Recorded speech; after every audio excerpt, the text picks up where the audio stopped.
You're listening to Your Calm Parenting Path. I'm your host, Nina, a mindful parenting coach and mum, here to help you go from overwhelmed and reactive to calm, confident, and connected with your kids. This show is for parents who want to raise their children with more patience, less stress, and a whole lot more joy. Because small shifts make a big impact, and you can build the parenting life you've always wanted. If you want to see what I'm up to, follow me on Instagram at Mindful Parenting Lifestyle, and don't forget to hit follow or subscribe so you never miss an episode. Let's get started. Welcome back to Your Calm Parenting Path. Today I'm joined by a truly inspiring guest, Dr Camille Guillerey, a wellness and mindset coach for working mums and founder of Wellness for Busy Mums. Before coaching, Camille worked as a cancer immunology researcher, so she knows firsthand what it's like to juggle a demanding career with family life. She now helps mothers shift out of survival mode and into a life that feels balanced, intentional, and joyful. In this episode, we're going to unpack two big topics: mum guilt, why it shows up and how to navigate it, and self-talk, the voice in our head that can either tear us down or lift us up. If you've ever told yourself you're not doing enough or felt torn between work and motherhood, then this conversation is for you. Camille, welcome to the show. Thank you so much, Nina, for having me. Very excited to have this conversation. Yeah, me too. Can you tell us a bit more about yourself and your journey from working in medical research to becoming a wellness coach for mums? Yeah, sure. So, as you mentioned, I started my career as a scientist. So my job was to basically understand how our immune system fights against cancer.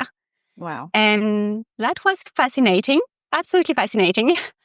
But not everything at my workplace was about science. So I was an academic researcher, and academia is a very competitive environment. And this didn't align well with some of my core values, such as fairness and kindness. And that's basically why I needed to make a change. And so I was very drawn to psychology, and this for many different reasons. But the main driver was because of my personal experience with psychotherapy. Okay. So I did my own psychotherapy just when my child came into the world. So just when becoming a mom. And so that's this transition to motherhood that has really been transformative for me, because I guess my child was my main motivation to seek help, because I wanted to work on myself, to not repeat patterns on the way I've been raised. Yeah. I didn't want to repeat the same thing with my daughter, so I knew that I needed to unpack this. And actually, the work that I did in psychotherapy, it had a much deeper impact than what I was expecting. It just transformed my life. It really changed my life. Wow. Yes. So that was, I'm still seeing my psychotherapist, just. Good. I'm still seeing her once a month. And because it completely transforms the way I see myself, the way I interact with others, like all my relationships, so not just with my daughter, but also romantic relationships. And probably the reason why I left academia also, because I came to understand myself better. Fantastic. So that's probably what drove me to now be passionate about giving this to others and helping others gain similar insights. So yeah, you saw the benefits that it can have. Amazing, amazing. So let's talk about mum guilt. Why do you think it's such a universal experience for modern mothers?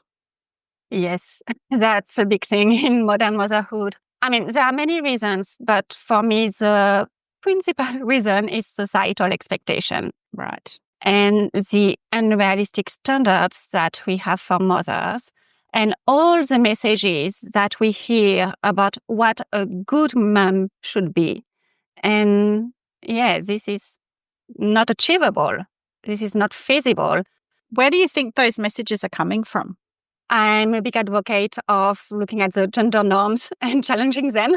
Yep. So there are these gender norms. If you look at traditional family, when the mom was the one taking care of the household, caring for the kids, and then the man was bringing the money. Now that's wonderful that we are in a society where we can choose to have a career. But then the thing is that we try to do it all. Yeah. And we can't. I mean, we can, but we need to find kind of a compromise. We have to compromise. Yeah.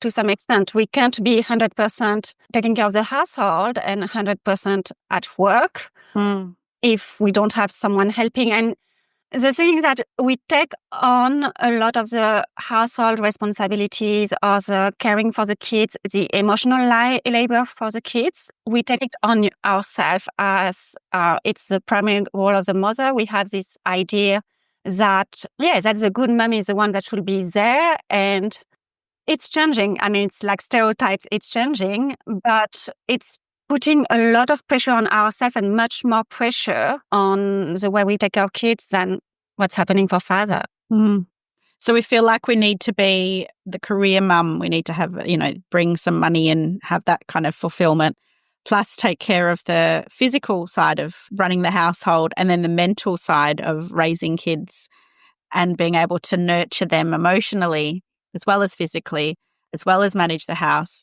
as well as have a job, and all these things that come together, which back in the old days, in inverted commas, there wasn't as much pressure to do all those things. Yeah, exactly. I mean, I don't know. I was not there in the old days, so probably they had other issues. They probably did.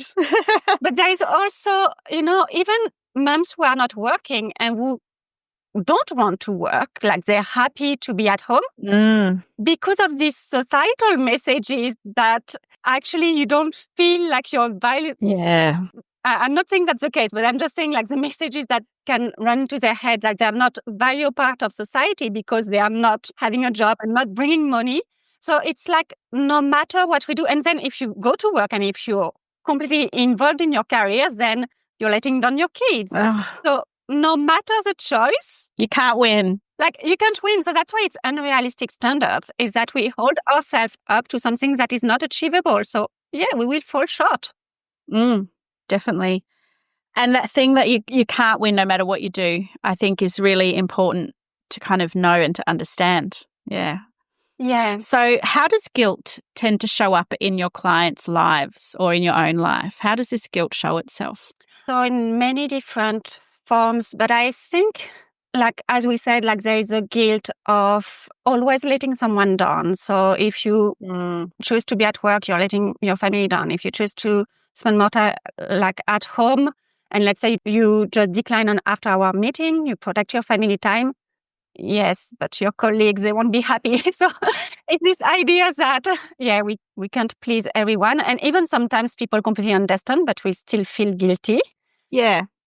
We don't listen to them saying that they understand. We just assume they're lying or they're just saying that because they think they have to say it. Yeah, that's true. Yeah, so sometimes people support us, but we're still feeling this guilt. And actually, this come up because this brings me to the division of labor at home. I also see that it's kind of interesting. Okay. Because for some of my clients, like their partner would be more than happy to take a larger load of the housework. They really want to share that. And sometimes the mom, it's difficult for them to let go. And it's difficult to let go because this will go against the gender norms. And there is a guilt of going against its gender norms. And it's not always conscious. Like it could be just the time like we tell ourselves like, but I'm the mom. I should be the one doing that. I'm the mom. Yeah, I should know this. Yeah. Yeah, but the dad can do it too. Yeah. But we're just like this idea that the mom should be the one doing this. And even if consciously we want a share separation and like everything fair, unconscious biases play a role. Yeah, plays a big part. Do you think there's a difference between a healthy guilt that helps us reflect and then guilt that becomes harmful or paralyzing? Yes. Yes, so that's a really good question. So guilt, I mean, every emotion have a function. And so the guilt is useful because it signals that we are going against our moral standards. So it signals that we need to adjust our behavior. Right. Usually. So for instance, I've yelled at my kid. I feel guilty. I'm going to apologize.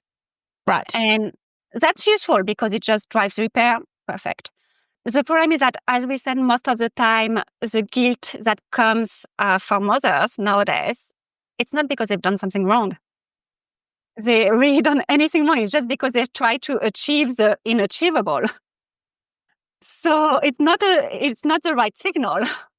They try to achieve the unachievable. That's such a powerful quote. Yeah. So that's not the right signal. Mm. I wanted to go back to the paralyzing because I think that there is also a distinction between guilt and shame. Yes, 100%. So guilt is when we feel bad about our behavior. Yeah, our action was not right. And we just feel guilty for that. Yeah. But so it could be like, I've yelled at my kid, but I'm still a good mother. Yelling was not the best approach. That really didn't solve the issue. And that's not how I want to be, but I'm still a good mother. Yes. Whereas if I tell myself, like, I've yelled, I'm a terrible mother, why can't I stop yelling? Like, I'm such a bad person. Yeah. It's just dwelling down on shame is really looking at who we are at the core. And so this is really attacking our self-esteem. And this is paralyzing because if we don't feel good about ourselves, we actually can't take action to repair. Like, it's much more difficult to take the right action when we feel really bad about who we are. And it also turns into a self-perpetuating cycle, doesn't it? Yeah. So you feel the shame, and then the next time you repeat the behavior because you're constantly thinking about it in your mind. Yeah. And you can't seem to get out of that rut to change what's happening. Yeah, this idea that it's just who I am and that's just how I'm going to react. Mm. So what tips do you have for people that are in that position where they keep talking to themselves? This is where we come to the next part of this chat about self-talk. What's a tip for someone to get out of that negative self-talk? So, I mean, if you are in this specific situation when you're telling yourself, like, you're really blaming yourself, it's noticing this, notice this, and then really acknowledging that your behavior is different from who you are. Like, you can make mistakes, you can do things the wrong way, you can lose your temper, you're human. Yes. You're not a robot. So you will just mess up sometimes, and that's part of being human. And it's just acknowledging this and saying, well, yeah, I'm not really proud of how I behaved, but this doesn't define me as a person. So really, like, separating self and behavior. Yeah, for shifting the self-talk, if it's a recurrent thing, it's really awareness, like noticing the thoughts, just bringing awareness to when the thoughts come up. That should help. But also you can diffuse the thought with a mantra. Yep. In our case, like, could be just, well, I made a mistake. Everybody makes mistakes. And that's it. Yep. I like to say I don't have to be perfect. That's one of my go-tos. Yeah, that's a good.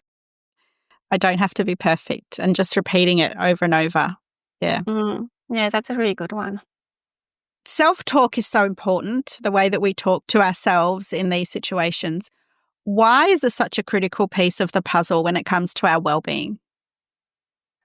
So in cognitive behavioral therapy, or CBT, there is this concept that thoughts, feelings, and behavior, they are all intertwined. They all interact with each other. Yeah. So your thoughts, it's going to be your self-talk. It's going to be what you're telling to yourself and repeat in your head. So if those thoughts are negative, you're going to be prone to negative emotions. Then you're going to be much less motivated to take the actions that you need to improve your life. So it just goes in circle. Yeah. So can you share a personal example of a time when shifting your self-talk made a difference in how you handled a tough moment? Yes. I mean, we're talking about the time when I yell. I yell a lot. Yeah. And this is really not what I want to be as a mom, but this happens. So there is this mantra from Dr. Becky at Dr. Becky Good Inside. Yep. And she has a mantra. So first, it's for the children. If the children just behave in a way that is not It's not the best way. We can tell ourselves, oh, they're just a good kid having a hard time. And that's the idea, like behind the good inside, that they're always good kids. Like they're good kids, they're just having a hard time. Yes. But what I love is that Dr. Becky also tells us to apply this to ourselves. Right.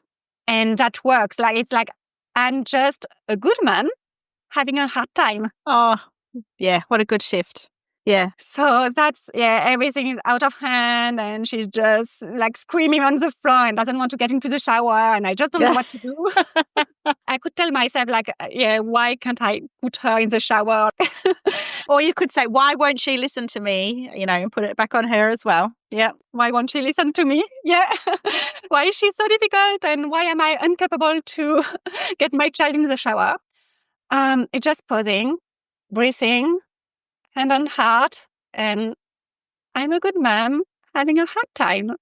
And taking that time to kind of assess the situation and not needing to fix or to get her in the shower straight away, but just taking a few moments for yourself to repeat that mantra so that you're able to approach the situation kindly and calmly to be the best version of yourself that you can be in that moment.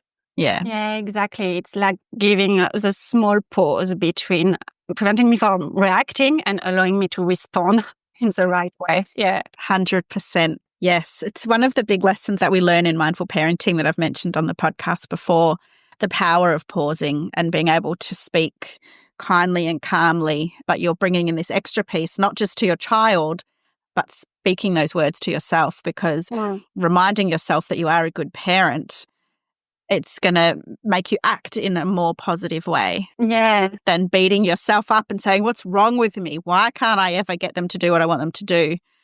That's just going to make the situation worse. So I really, really love that piece of advice. Thank you. So as we come to the end of our podcast today, Dr. Camille, I always like to share the idea of small shifts, big impacts that parents can make in their parenting journey. So do you have a small shift that you believe can make a powerful difference for mums who are feeling stuck in either guilt or in this negative self-talk? Yeah, so what I see a lot for moms is should in their language. Ooh. So I don't know if you know this one. So we often tell ourselves, well, I should spend more time with the kids. I should be more patient. I should cook better food. I should have a cleaner house. I shouldn't let them watch TV. I shouldn't let them watch TV. Yeah, I should be working right now and not watching Netflix. Yeah, that's it. So many shoulds. But it's a lot of should.